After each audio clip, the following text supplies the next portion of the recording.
Chapter 13, Section 1, Unemployment. Frictional unemployment is people take time to find a job. An example, people might change jobs, be laid off from their current jobs, or need some time to find a right position after they finish their schooling. So more of your part-time jobs. And remember unemployment insurance, I talked about that a long time ago. You should know what that is, it's gonna be on your quiz. It's got an asterisk on it. Structural, worker skills do not match those who needed the jobs that are now available. So for example, people who are not so good at tech and they get old. Well, people who are old, not very good at tech, most of them, not the, I wouldn't say the majority. 5 major causes: the development of new tech, the discovery of new resources, consumer demand, globalization, lack of education. So because of development of new tech, new innovations push out old ideas, the discovery of new resources. For example, in 1859, replacement of petroleum discovery hurt the whale oil industry. Consumer demand, well, if consumers stop buying one product and they like the other.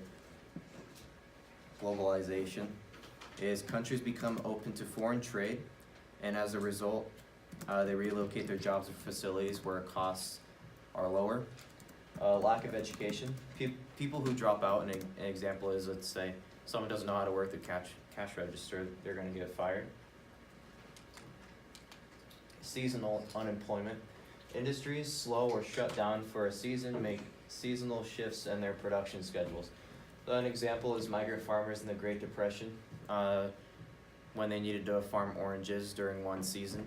And they'd farm the oranges during that season, and then let's say, is it during the summer when they would farm grapes, and then they would just rotate. Cyclical unemployment is during recessions in the business cycle, demand for goods and services drop. Shutdown of production causes the demand of labor to drop as well, and companies begin to lay off employees. I talked about laying off employees. I don't remember what section it was. And then they can be rehired after the recession. Determining the unemployment rate, this is just really easy math. So an example is, you have 146 million people and 7.2 million people are unemployed. You just add those together, that's the total population.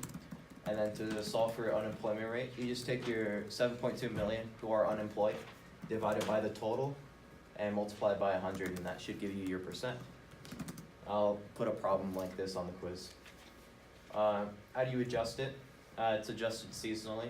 The rate is increased or decreased based on the level of seasonal employment. Underemployment is working at a job for which they are overqualified, or working part-time when they desire full-time work. So an example, someone who has a graduate degree in a major, and let's say it's in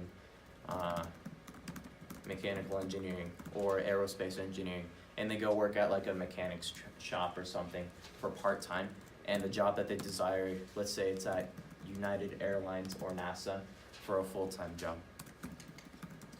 Discouraged workers are kind of lazy people, you could say. They stop searching, book definition is that they stop searching for employment and may rely on family members or savings to support them. And these people are not accounted for the unemployment rate. If they did, the unemployment rate would be way higher than what it is now.